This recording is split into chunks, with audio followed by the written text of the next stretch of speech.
Glória a Deus. Preparado para a palavra? Amém ou não? Glória a Deus. Você que está em casa, seja muito bem-vindo a mais um momento da palavra de Deus. Que a graça do Senhor possa te alcançar essa manhã, nessa tarde, nessa noite, seja a hora que você estiver assistindo essa ministração, em nome de Jesus. Nessas últimas semanas, eu tenho compartilhado com você aquilo que para mim é uma das séries de mensagens mais importantes. Toda a nossa história, existem duas séries muito importantes que marcaram a vida da nossa igreja. A primeira foi a primeira série que eu preguei lá em 2017.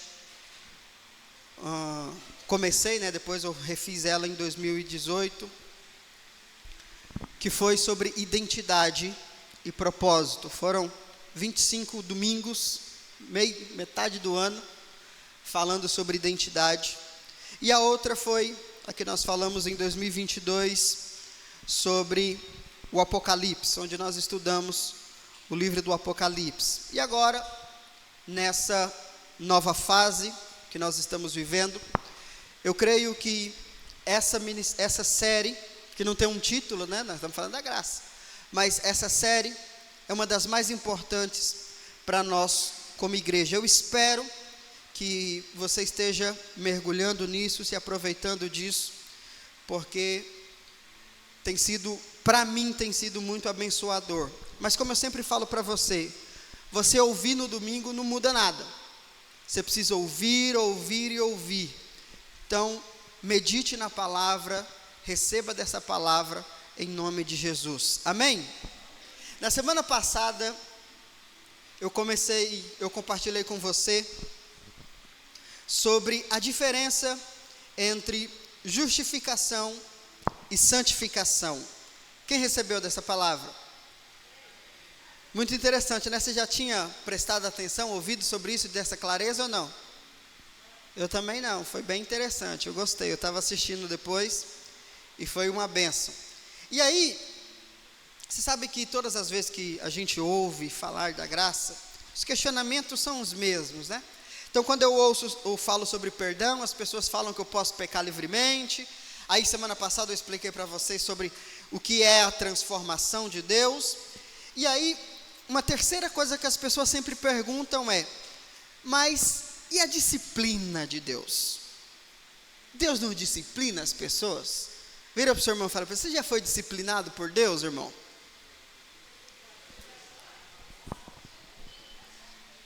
E hoje é sobre isso que eu quero compartilhar com você. Hoje eu quero falar com você sobre a disciplina de Deus, mas na perspectiva da graça. Como que funciona a disciplina de Deus no Evangelho da Graça? Quando você ouve falar sobre disciplina de Deus, qual é a imagem que vem na sua mente? O que você pensa sobre isso? A maioria das pessoas, 90% dos irmãos, pensam em quê? Pensam na imagem de um Deus, um carrasco muito bravo, mais para um soldado romano, com um chicote na mão, pronto para lascar nas suas costas. Sim ou não? A maioria dos cristãos imaginam que quando nós somos disciplinados por Deus, na verdade Deus vai nos disciplinar como?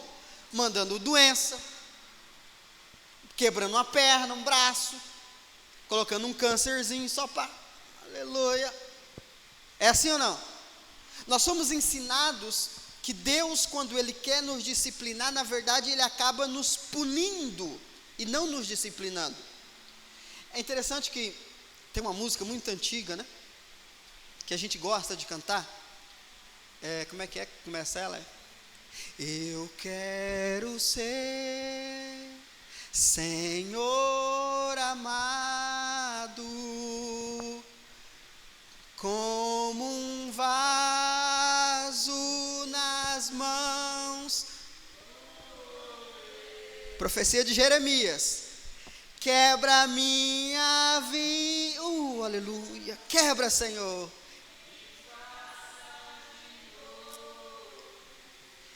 Eu quero ser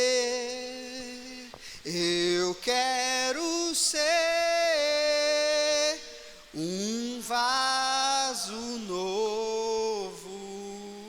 Não é piedoso, não é? Que música santa, maravilhosa.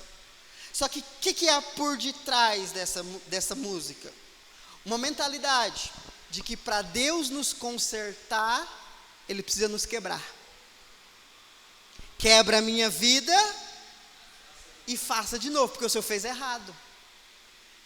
Esse vaso aqui não presta, então Deus tem que pegar o vaso e quebrar. E como que Deus quebra? Colocando doença. Você está passando por essa prova, irmão, porque Deus está te quebrando. Quem já falou isso? Já ouviu isso? É como se Deus trabalhou, mas trabalhou errado. Vai ter que quebrar o vaso. E é justamente um Deus irado, né? Ele joga você no chão e te quebra. Aí depois pega os pedaços e vai montando. Agora, diga comigo, para me consertar, Deus não precisa me quebrar. Por quê? Porque Deus não é um Deus carrasco. Deus é o seu Pai. Amém? Então, quando eu acredito que Deus precisa me quebrar para me disciplinar, essa disciplina é baseada na lei. É uma disciplina de condenação e não de correção. Diga comigo, condenação é diferente de correção. Então, muitos estão sendo condenados, vivem debaixo de culpa, de condenação, e estão achando que estão sendo disciplinados por Deus. Muitos estão sendo quebrados pelo diabo, estão sendo atacados pelo diabo e achando que estão sendo disciplinados por Deus. Deus não precisa te quebrar, Deus só precisa te corrigir. Amém? E como que Deus faz isso? Para você compreender a disciplina de Deus na graça, você precisa entender o que nós falamos na semana passada. A diferença entre posição e estado. Posição é a sua identidade.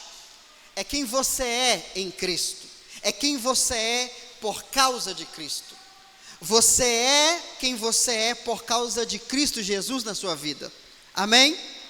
Então a sua identidade, a sua posição em Cristo é perfeita, é santa e imutável. Mas o que é o seu estado? O seu estado é o que você vive. Como eu expliquei para você na semana passada, há diferença entre decreto e semente. Decreto é a sua justificação. Semente é o processo de santificação. Amém? Então, entenda o seguinte: quando nós precisamos ser disciplinados por Deus, não é por causa da nossa identidade, mas é por causa do nosso estado atual. Diga comigo, estado atual. Sua identidade muda? Sua posição muda? Mas o seu estado? Sim. E o que é o nosso estado? É como sentimos, como agimos.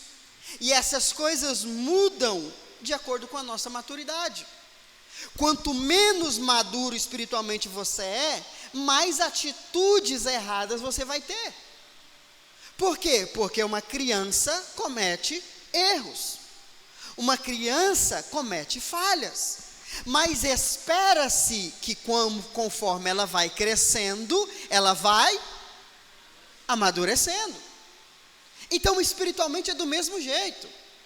Você não tem que parar de pecar ou de errar para crescer. Você tem que crescer para parar de errar e pecar.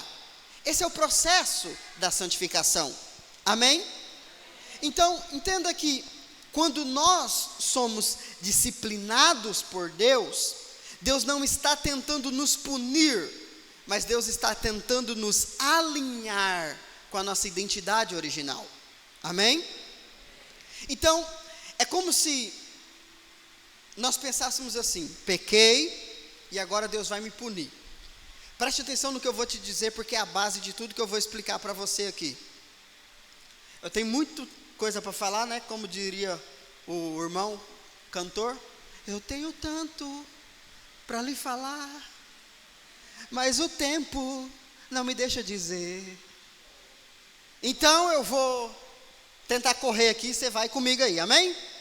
Você está aqui? Amém. Aleluia, Jesus. Diga comigo: eu sou corrigido, não quando eu peco, mas quando eu saio do propósito. Entenda o seguinte: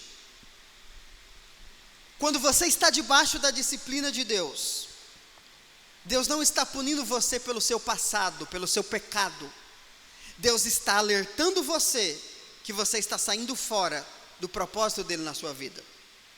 Então, entenda o seguinte: as pessoas erroneamente acreditam que a punição ou o momento atual define a identidade delas. Diga comigo: o meu estado é momentâneo, mas a minha identidade é eterna. Então, não permita que o seu estado momentâneo defina quem você é. Você não é o seu pecado, você é o que Cristo diz que você é. Amém? Uma vez que nós entendemos isso, aí nós vamos entender então como funciona a disciplina de Deus. O que a Bíblia diz, o que a Bíblia nos ensina sobre a disciplina de Deus? Há uma história no Antigo Testamento, em Números, que vai trazer para nós justamente isso: a diferença entre posição e estado, e como Deus corrige o estado e não a posição. Preste a sua atenção nisso aqui. Números 23, 18 a 23, diz assim: e Balaão declarou sua palavra profética em forma de poema. Deus não é ser humano para que minta. Quem já ouviu esse versículo? Vamos entender qual é o contexto dele? Deus não é ser humano para que minta. Qual é o contexto? Vamos ler. Portanto, recebi uma ordem para abençoar. Ele abençoou e eu não posso mudar isso. Então, qual é o contexto de Deus não poder mentir? O fato de que você é abençoado. Entenda o seguinte: o diabo quer fazer você pensar que a sua circunstância define se você é abençoado ou não. A Bíblia está dizendo que Deus não mente. Se Ele diz que você é abençoado e a circunstância é contrária, quem está mentindo é a circunstância e não Deus. Você é altamente favorecido por Deus. Amém? Aí o texto continua: ele não olhou para as ofensas de Jacó. Jacó aqui é as 12 tribos, nem para os erros encontrados em Israel, o povo judeu. O Eterno, o Deus de Israel, está com eles. O brado de aclamação do rei ressoa no meio desse povo. É Deus quem os está trazendo do Egito. Eles têm a força de um touro selvagem. Não há feitiçaria que tenha poder contra Jacó, nem magia alguma contra Israel. Essa promessa é sobre a sua vida também. Não há seta maligna que tenha poder contra a sua vida. De agora em diante se proclamará de Jacó e de Israel: vê tudo quanto Deus tem realizado em favor deles. Aleluias. Qual é o contexto?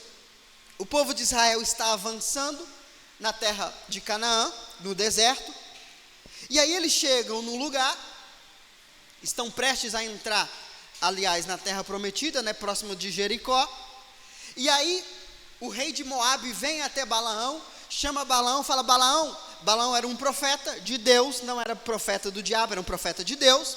Balaão, vamos ali amaldiçoar o povo que está vindo ali, é um exército muito grande, ele está vindo destruindo tudo pelo caminho, vai destruir minha nação também. Vá na frente, amaldiçoa eles, para que eles não tenham poder contra mim. Balaão vai, e aí ele vai com o intuito de amaldiçoar. Mas quando ele vai para liberar uma palavra de maldição contra o povo, Deus fala com ele. E aí Deus diz: você não pode amaldiçoar aquilo que eu abençoei. Vira para o seu irmão e fala assim: o diabo não pode liberar maldição contra você, se Deus te fez uma bênção. Você crê nessa palavra ou não? Você não pode ser amaldiçoado por ninguém, porque Deus já te abençoou. E Deus não pode mentir. Então levante a sua mão direita e diga: eu sou abençoado por Deus. E o diabo não pode me amaldiçoar. Agora, quando Deus libera essa palavra, Balaão fala para o rei: ó, não vai ter como não.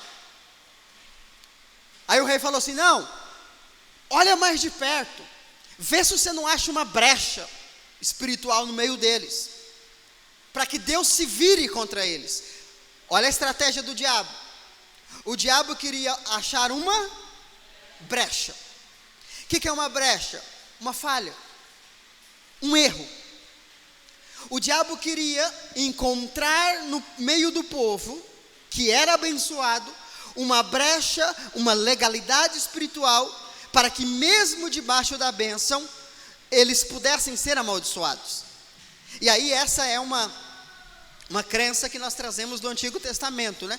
Se o diabo agiu na sua vida porque você deu, é do Antigo Testamento isso, viu, irmão?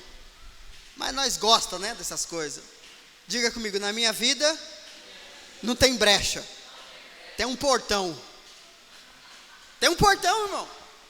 Não tem brecha não, é um portão. O problema é que nesse portão tem o sangue. Não se iluda: ah, pastor, na minha vida não tem brecha. Não tem não, tem um portão gigante. Mas o que o texto mostra para nós? É aqui que eu quero que você preste atenção. Todo o Antigo Testamento não tem em nenhum lugar, debaixo do período da lei, não existe doutrina para nós, mas existe instrução. Então essa história não está aqui para nos dar doutrina, para dizer que o diabo fica caçando brecha na nossa vida. A doutrina aqui é outra. Qual é a doutrina?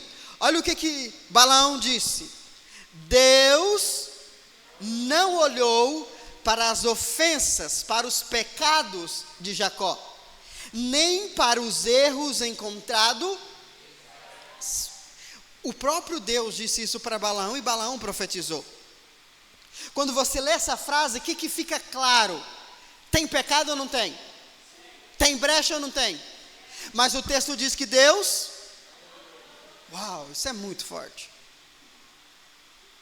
Balaão vai procurar uma brecha e ele encontra. Mas quando ele vai usar essa brecha contra o povo de Deus, Deus diz: você não pode usar essa brecha, porque eu não estou olhando para o pecado desse povo. Eles têm pecado, mas eu não estou. Isso é muito forte. Por quê? Por que Deus não olhou para a brecha que havia no povo? Por causa do sacrifício. Lembra que alguns dias atrás eu ensinei para você sobre o Yom Kippur? O que era o Yom Kippur? O Yom Kippur acontecia uma vez por ano, onde o sumo sacerdote iria oferecer um sacrifício por toda a nação. Uma vez que aquele sacrifício era feito, o pecado de toda a nação era perdoado por quanto tempo? Um ano.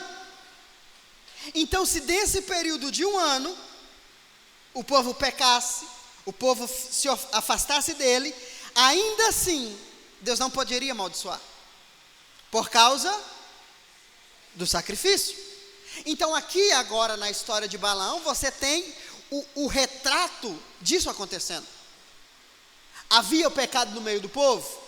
Sim, mas aqueles pecados estavam cobertos por causa do sacrifício do Yom Kippur.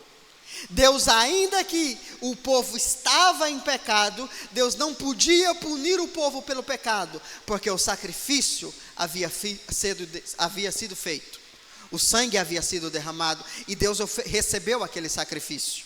Amém? Então havia pecado no meio do povo de Deus, mas por causa do sacrifício do Yom Kippur, a posição deles estava segura. Deus não podia amaldiçoar quem havia sido abençoado por causa do sacrifício. Eu não sei se você está entendendo o que eu estou falando. Você está aqui comigo ou não? Cuidado para o diabo não roubar a sua atenção. Entenda o seguinte: tinha pecado ou não tinha? Tinha. Mas Deus podia puni-los? Não. Por causa do quê? Por causa do sacrifício. Sacrifício de quê? De um animal. Agora, se um sacrifício de um animal tem poder de fazer isso, e o sacrifício do Filho de Deus? Aqui nós entendemos então o porquê que nós dizemos que na graça não há punição. O retrato da história de Balaão e o povo de Israel mostra isso para nós. Há pecado? Há. Deus pode puni-los? Não. Por quê? Por causa do sacrifício. Só que a duração do sacrifício deles tinha validade. Era quanto tempo? 1 ano. Mas o sacrifício de Jesus tem validade?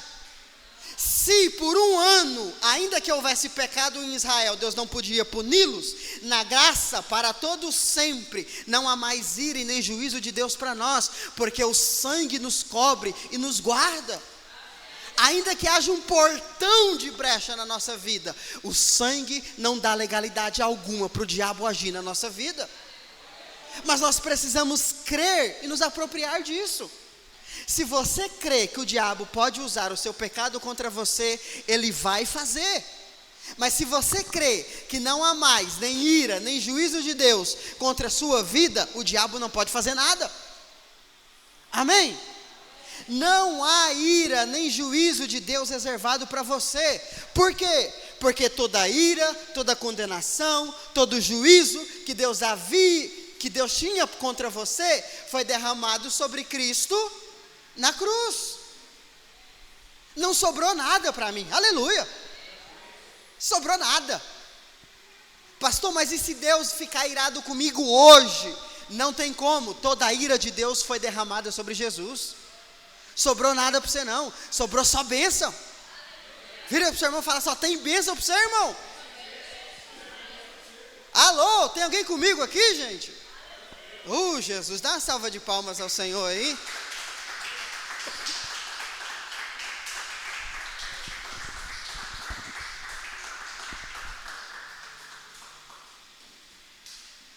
Pastor, mas isso está na Bíblia?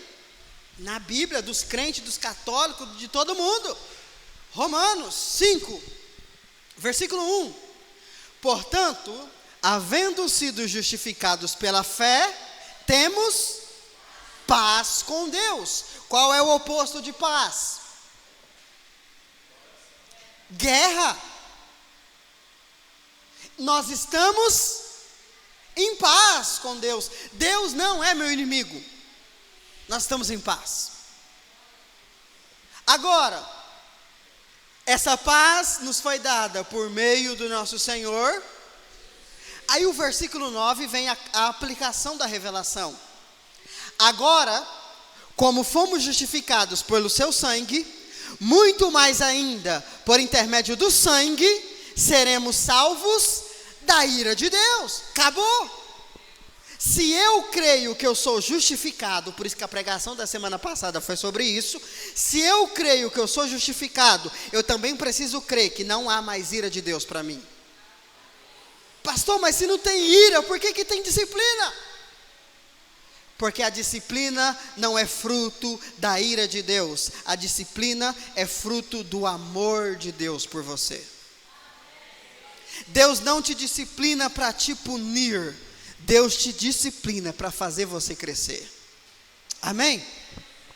A disciplina de Deus na graça não é resultado da ira, não é o juízo de Deus, mas é a demonstração do amor dele por nós. Amém? Agora, como eu falei para você, isso aqui é muito importante, por isso que eu dei todo esse contexto para você. O objetivo da disciplina de Deus na graça não é punir os seus erros, nem os seus pecados, mas te conduzir à maturidade. Por isso, aqui está a revelação, a aplicação dessa mensagem.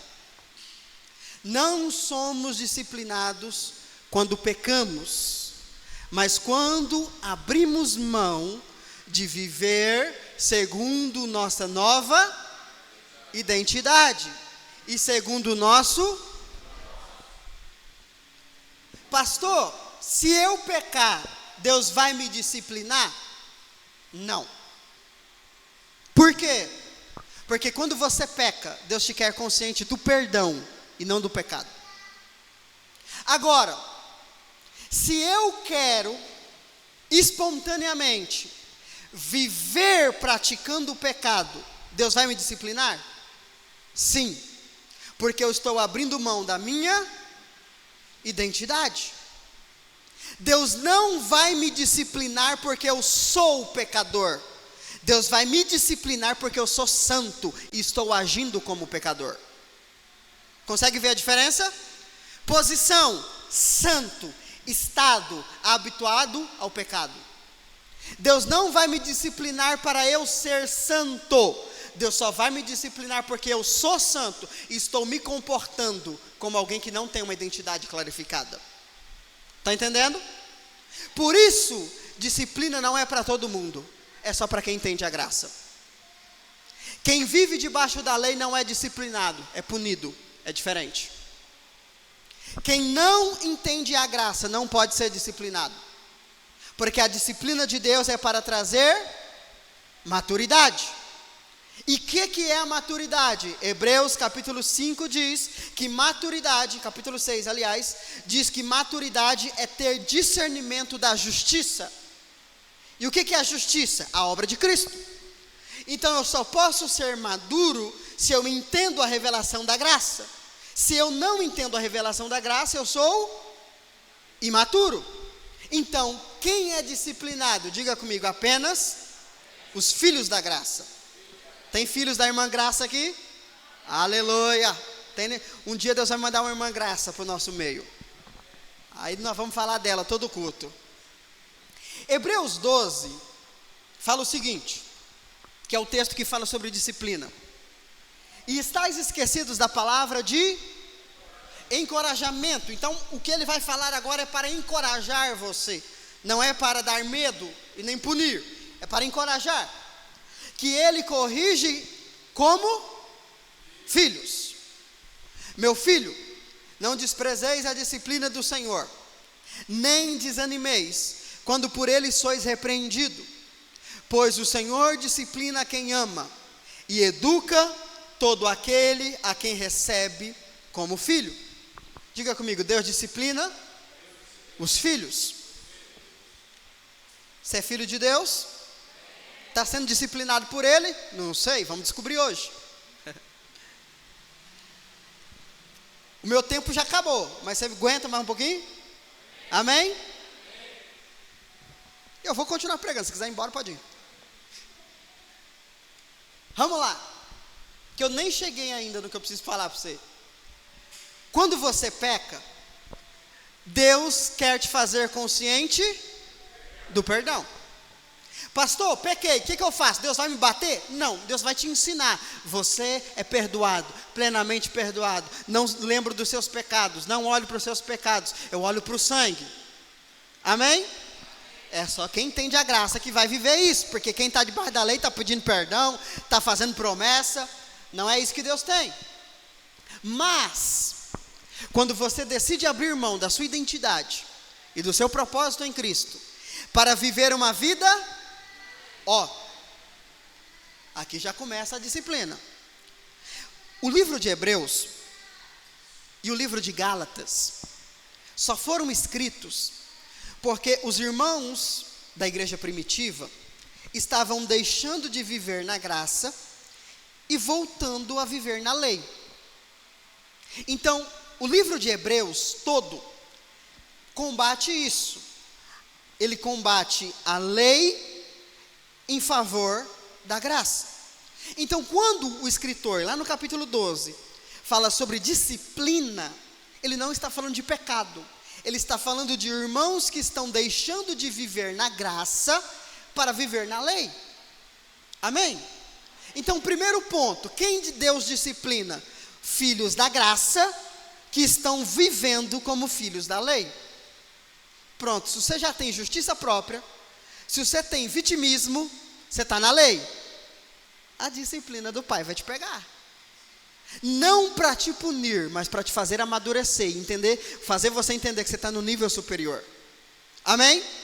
Então, quando eu decido viver na lei, ou na minha própria vontade, Deus, por amor, me disciplina. Então, quando eu abro mão do propósito de Deus para a minha vida, e quero viver a minha vontade, fazer do meu jeito, então eu estou agora me colocando numa posição onde Deus precisa, por amor, me disciplinar, porque eu estou saindo da minha identidade e do meu propósito. Amém? Perceba que não é o que eu faço que está sendo disciplinado, mas é quem eu sou que está sendo evidenciado. Amém? Eu preciso que você entenda isso, em nome de Jesus. Amém? Então, sua identidade, sua posição está preservada.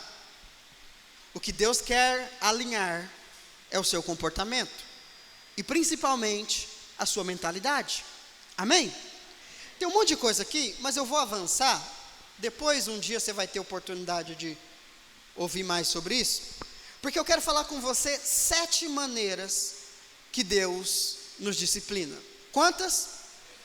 E uma delas você vai se identificar aqui agora. Você está pronto? Se eu fosse você, eu anotava. Se eu fosse você. Porque se você não anotar, saiba que Deus vai te disciplinar só por isso. Que você está perdendo a oportunidade. Como Deus nos disciplina na graça? Se não é com acidente, se não é com câncer, se não é derrubando da moto, como é?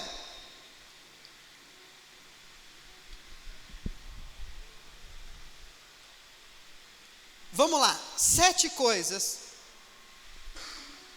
7 ferramentas que Deus usa para nos disciplinar. Primeira ferramenta é a palavra. Essa é a maneira primária de Deus nos corrigir, de Deus nos disciplinar, por meio da sua palavra. Por isso que é importante você ler a sua Bíblia.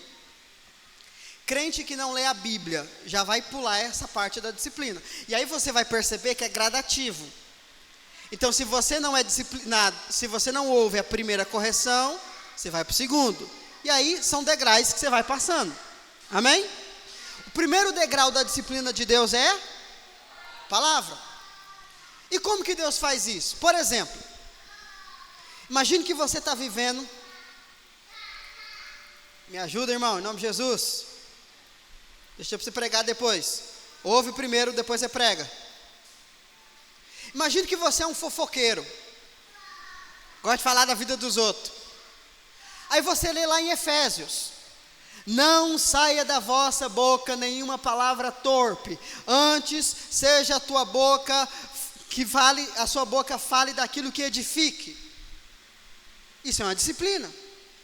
Deus está te chamando de fofoqueiro? Não, porque você não é, você é filho. O que Deus está dizendo? Esse comportamento não se alinha com a sua identidade. Está entendendo? A Bíblia diz: não embriagueis com o Espírito Santo. Oh, aleluia, essa Bíblia diz ao contrário. Isso aí é o Satanás que diz. Sai, Satanás. A Bíblia diz: não vos embriagueis com vinho, mas enchei-vos. Isso é uma disciplina. Aí o que as pessoas ensinam? A Bíblia proíbe beber. Mentira. A Bíblia não proíbe isso. Pode rasgar, ler sua Bíblia de cabo a rabo, você não vai achar isso. Mas a Bíblia disciplina os filhos, não é o mundo que beba e morra. A Bíblia disciplina os filhos, não se embriaguem. Por quê? Porque, olha o que a Bíblia diz: não se embriagueis com vinho, que leva à libertinagem.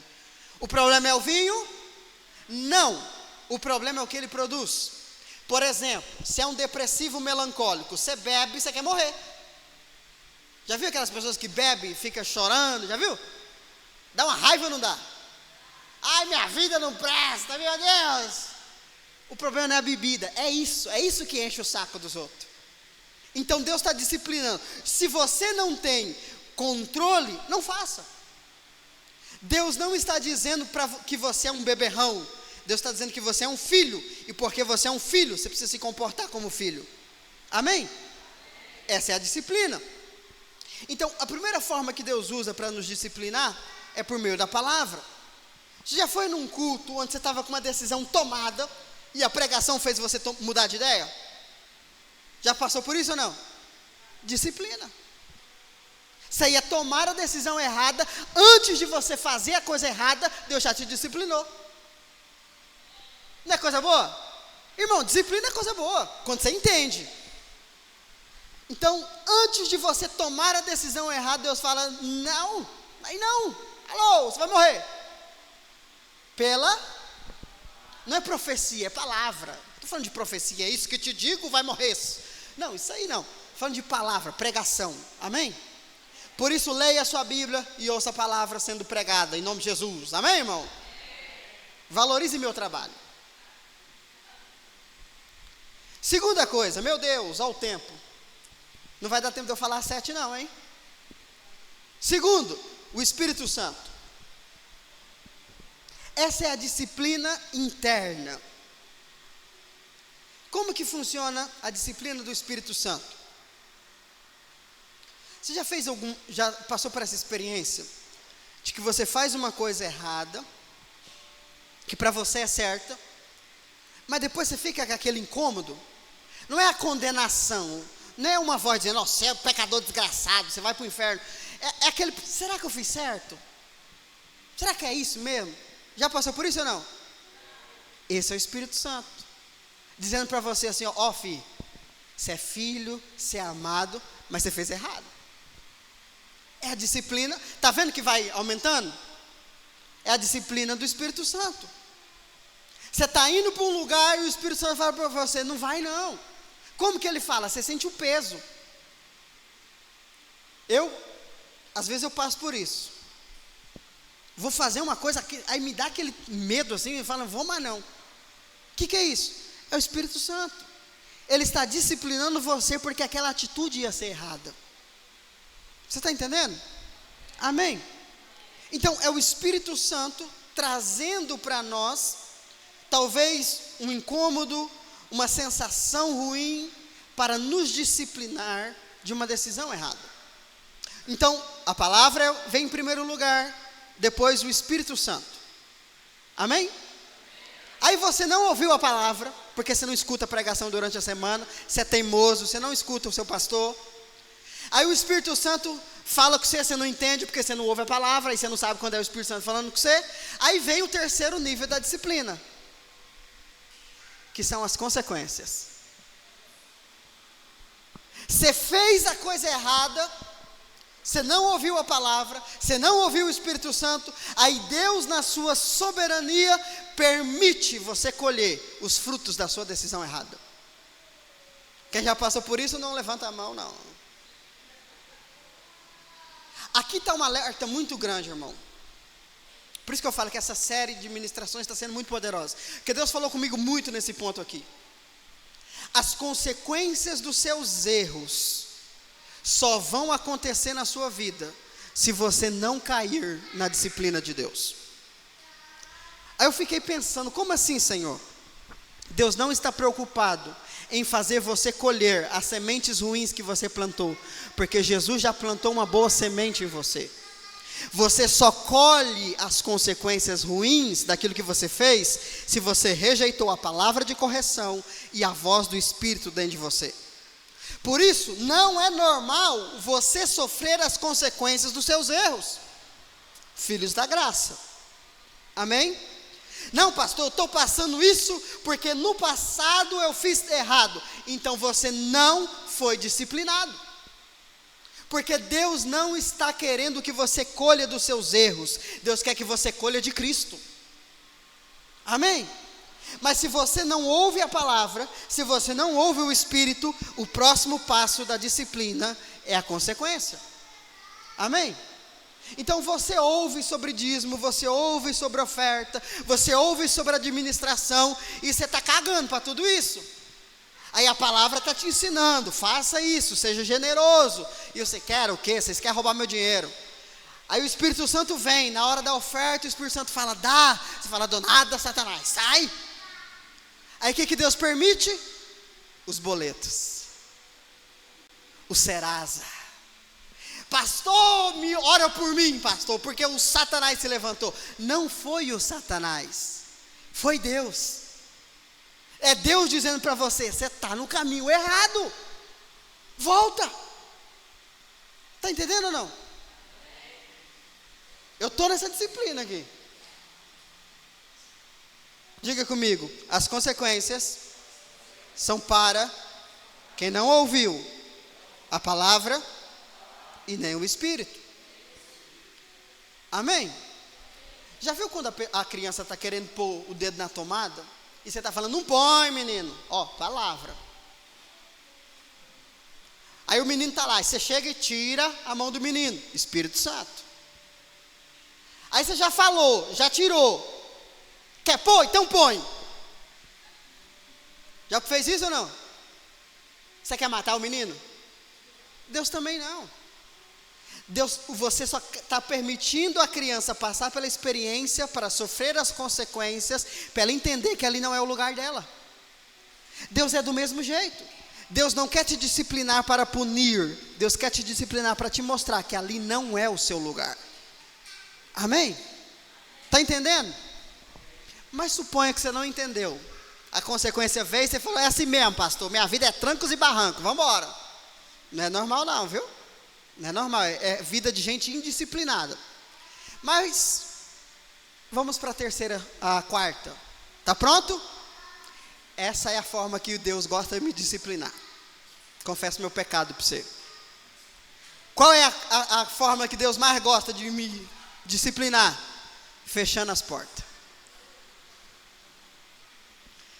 Crente que vive de porta fechada é crente que não ouviu a palavra, não ouviu o Espírito, não viu as consequências e agora Deus vai ter que fechar as portas.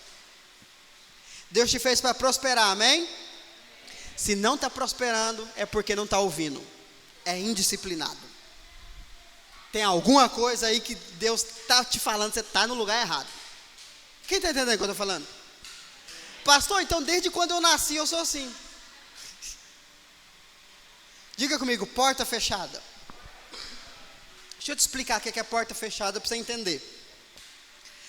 Porta fechada não é escassez.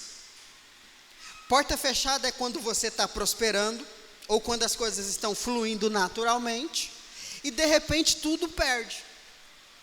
Já passou por isso? Vou te dar um outro exemplo fora do dinheiro, porque nós só fala de dinheiro. Você está num relacionamento e você está dando o máximo de você, você gosta da pessoa, você ama a pessoa, e você está tentando de todo jeito fazer o relacionamento dar certo, mas de repente parece que o trem não vai, a porta fechou. Aí você fala, é o Satanás, pastor, é o Satanás que está contra o meu relacionamento. Não, é Deus dizendo para você, você está indo num caminho errado, eu vou ter que fechar a porta. Exemplo, você tem um menino pequeno na sua casa, que fica correndo, igual doido. Você vai deixar o portão aberto? Sim ou não? Vai menino, vai para a rua. Não, você vai fechar o portão, sim ou não? Por quê? Porque você quer punir o menino lá dentro? Você está protegendo. Então quando Deus vê que você é um cachorro doido, que sai entrando para tudo quanto é lado, e vai morrer atropelado, Deus vai fechar o portão. Então você está num relacionamento, que parece que vai dar certo, e de repente a porta fecha, irmão, não luta. Volta. É Deus dizendo para você, está errado. Pastor, mas eu não sinto no meu espírito. A porta é fechada na sua cara, você não precisa sentir nada não. Eu estou pregando para mim, de certo então, porque você não está entendendo nada, né? Você está ali investindo no negócio, pensando, passando madrugada, madrugada virando noite, estudando, não, agora eu vou prosperar e não sei o que e tal, e não vai. Você soa, você trabalha, você se esforça, o trem não anda. O que é isso? Não, pastor, é um mindset que precisa ser mudado. Tem alguma coisa que eu não sei. Não, é Deus dizendo para você: não é essa porta que eu tenho para você. Volta. Não, pastor, Deus vai me prosperar em tudo que eu pôr a mão. Mas tem coisa que você vai pôr a mão que vai te dar choque. E Deus não vai deixar. Amém? Exemplo disso é o filho pródigo. Filho pródigo falou: pai, me dá minha herança que eu vou embora, vou curtir minha vida. O que o pai falou? Eu te mato, mas você não vai. Não, o pai deu a herança para o menino e o menino foi. Ele viveu uma vida abençoada. Eu falei de 7, mas tem um monte. Uma outra disciplina de Deus na nossa vida é Deus deixar tudo acontecer. O que o filho pródigo fez? Pegou o dinheiro e foi gastar. Não deu bom? Não viveu uma vida abençoada por um momento? Cuidado. Tudo dar certo também pode ser disciplina. Porque Deus está deixando tudo dar certo para você chegar lá na sexta disciplina que eu vou te falar aqui, se der tempo. Irmão, não chegue na sexta. E muito menos na sétima. Aprenda na primeira, pela palavra. Amém? Mas a Bíblia diz que o menino gastou tudo e aí veio a consequência. Acabou o dinheiro. Aí a Bíblia diz que ele foi cuidar de porcos, certo? Mas eu garanto para você que essa não foi a primeira opção. Ele tentou um monte de coisa. Não, vou vender aqui, vou ser empreendedor, vou empreender aqui, vou fazer alguma coisa. Deus falou: não vai, porque se você for por esse canto, você não volta. Não, eu vou trabalhar na casa de alguém. Não vai. O que sobrou? Porco. Por que sobrou só o porco? Porque era a porta fechada que ia fazer ele voltar para casa. Quando Deus fecha uma porta na sua vida, não é para punir você, mas é para te levar de volta à posição que Ele tem para você. Amém? Pastor, mas eu sou duro na queda. A porta fechou, arrebenta ela. Então aí a gente vai para a quinta disciplina. A disciplina da comunidade. É quando o irmão chega para você: irmão, tem uma palavra de Deus para sua vida. Assim diz o Senhor: corrija, se conserte. Quem já recebeu uma profecia dessa? Irmão, eu falo para você, Deus não gosta de fazer isso. Porque você tem um Espírito Santo dentro de você. Você não precisa de mensageiro. Você tem um Espírito Santo, Ele fala com você. Mas quando você não ouve o Espírito Santo, Deus tem que fofocar a sua vida para alguém. Fala: vai lá, porque eu já dei consequência, já fechei a porta, mas ele é irredutível. Vou ter que fofocar para você ir lá. Fala a verdade, é vergonhoso ou não é? Que a pessoa começa a saber que você não ouve Deus. Todas as vezes que um profeta vem contra você para te falar uma mensagem, que se não é de encorajamento e é de disciplina, é porque você não ouviu Deus.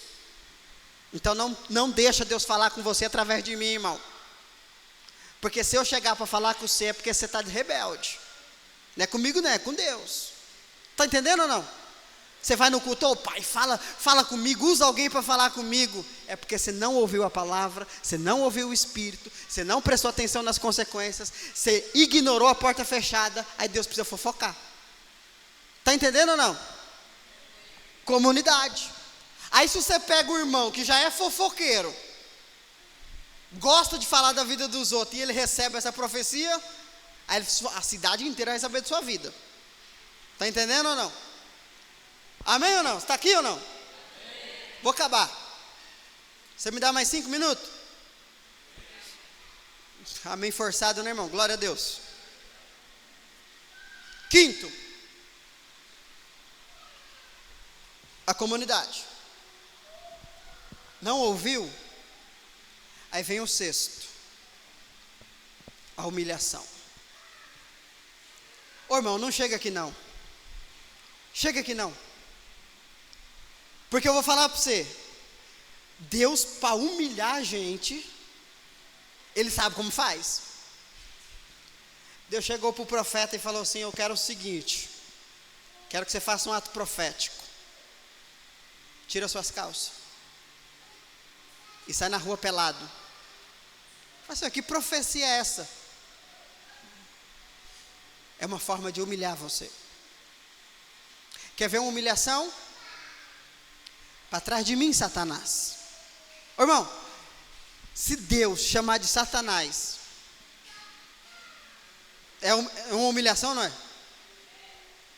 O filho pródigo, para ele aceitar trabalhar com porcos, é uma humilhação que você não entende. O judeu tem ranço de porco. Trabalhar com porco, então. Mas Deus levou ele para o buraco, para ele entender que ele precisava voltar. Não é para punir, é para resgatar. Está entendendo? Pastor, qual que é a humilhação? Você quer um carro. Você já orou, você já fez jejum, Deus não te deu um carro. Aí você vai lá e faz um financiamento. Aí você vem aqui, traz os boletos, pastor, vamos ungir, pastor, vamos. Deus vai me abençoar, pastor, eu creio no Deus da prosperidade, pastor. Aí você traz o boleto, aí você começa a atrasar. De repente a polícia para lá na sua casa e leva o carro. É o diabo. É Deus dizendo para você, eu falei que não era para você comprar. Pastor, mas Deus vai deixar eu passar por essa humilhação? Vai, porque você rejeitou a palavra, rejeitou o Espírito, rejeitou as consequências, rejeitou, o que mais? Qual é o quarto mesmo, que eu nem lembro? Você rejeitou as portas fechadas, você rejeitou a comunidade, então agora você vai ter que ser humilhado. Ô irmão, não espera chegar aqui não. Sabe o que é disciplina de humilhação? É quando o seu pecado vem a público. Já viu esses povos aí que Deus traz o pecado deles à tona? Porque rejeitaram todas as disciplinas anteriores. Não permita chegar nesse ponto, porque Deus vai te levar até o fundo. Você está entendendo ou não? Agora, se você é alguém orgulhoso, aí essa humilhação vai ser pesada. Eu vi a história de um homem muito rico. E ele passou por esse processo de disciplina. Deus foi corrigindo ele pela palavra, ele ignorou, pelo Espírito, e foi ignorando. Ao ponto de ele chegar nesse estágio. E nesse estágio, ele perdeu a empresa que ele tinha, ele perdeu as sociedades que ele tinha, perdeu a casa dele, começou a morar de favor, foi expulso da casa da sogra, perdeu o casamento, e por último, o último estágio da humilhação dele, foi ele morar num abrigo e viver de cesta básica. Mas nesse lugar, ele reconheceu. Aí ele voltou e Deus restituiu tudo que ele tinha. Glória a Deus agora, né, irmão? Mas e passar por esse processo? Por isso que eu estou falando para você, irmão, não espera chegar aqui não. Porque Deus vai te levar ao máximo, para você entender que o que você precisa é de Cristo. Mas não é melhor você aprender na palavra? Não é melhor? Não, pastor, é errando que você aprende. Não é não, irmão. Seja maduro. Amém? Mas se com tudo isso, você insistir em não ouvir a voz de Deus, aí chega a última disciplina, que é a grande tribulação. Se Deus não conseguir disciplinar você, por meio desses métodos que eu te ensinei, a última arma de Deus para disciplinar você é te deixar para trás. Chega aqui não, irmão. Pastor, quem vai ser arrebatado? Gente que foi disciplinada.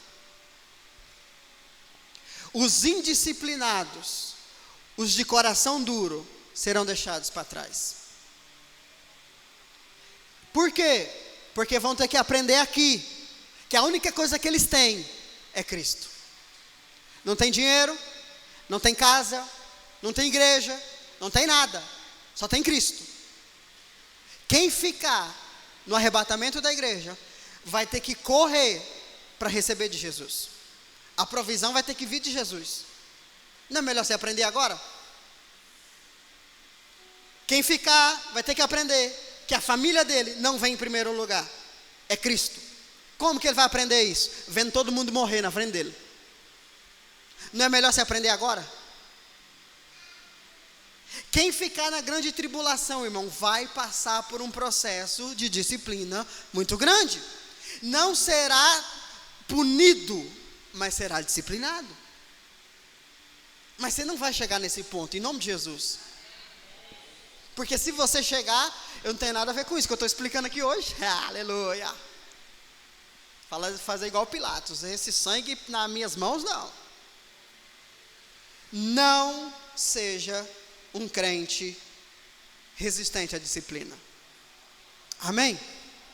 Aí faz sentido o texto de Hebreus, capítulo 12, versículo 10, que diz: Deus, entretanto, nos corrige para o nosso bem maior. Deus não nos corrige para nos punir, mas para nos levar de volta ao propósito e à herança que Ele tem para nós. É para o nosso bem. Amém? A fim de que possamos participar plenamente da sua. Então, o processo de santificação que nós falamos na semana passada é culminado na disciplina. Como eu sei que eu estou crescendo em santidade? Quando eu sou rápido para ser disciplinado. Deus fala comigo na palavra, eu já ouvi, já recebi, já pratiquei. Pronto. É sinal que eu estou crescendo. Agora, se Deus tem que usar várias coisas para me disciplinar, é sinal que eu não estou crescendo. Quando que você vai no médico? Quando você está saudável ou quando você está doente? A sua ida no médico já é um sinal que você não está bem. A sua resistência à disciplina é um sinal de que você não está bem. Mas quanto mais rápido você é disciplinado, maior é o sinal de maturidade espiritual em você. Amém? Era tanta coisa para falar. Fica de pé, vamos embora, vamos orar. A disciplina de Deus não é punir o seu pecado. Eu preciso que você entenda isso. Ah, Deus está me disciplinando porque eu pequei. Não. A disciplina de Deus não é punir o seu pecado, mas é para chamar a sua atenção de volta à sua posição. Agora, se Deus precisa dar muitas coisas para te chamar a atenção, depende de você. Dessas 7, conseguiu identificar alguma aí na sua vida que Deus te disciplina ou está disciplinando?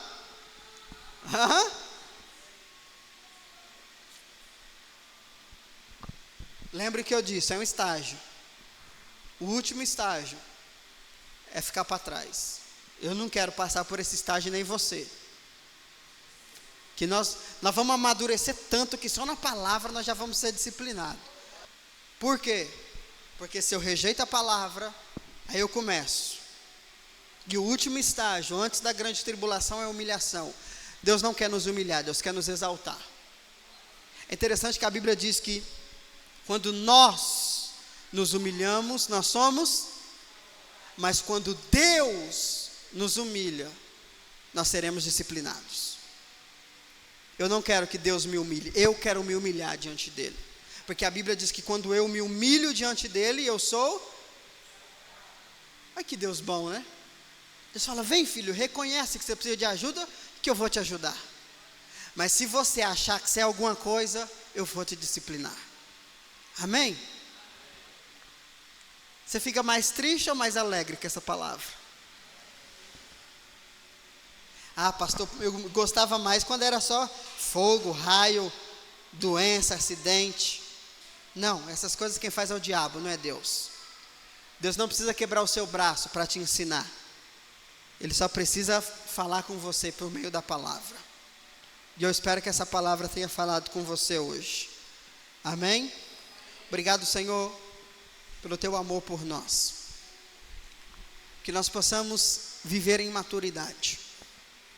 Que nós possamos cada vez mais ser sensíveis ao teu falar, por meio da palavra, por meio do Espírito. Disciplina-nos, corrija-nos, mas que nós tenhamos um coração quebrantado, Senhor. Dai-nos um coração quebrantado, disposto a se arrepender, disposto a mudar de mentalidade de forma rápida, porque assim, rapidamente, seremos honrados e exaltados pelo Senhor. O prazer do Senhor não está em nos corrigir, mas está em nós vivermos e acessarmos a identidade e a herança que o Senhor tem preparado para nós. Por isso o Senhor nos corrige. Então que nós tenhamos um coração quebrantado, sensível à tua voz, que possamos ter prazer nos momentos de disciplina, porque não é para a nossa destruição, mas é para a nossa restauração, Pai. Que nós tenhamos consciência e revelação disso, em nome de Jesus. Que essa semana seja uma semana de sensibilidade.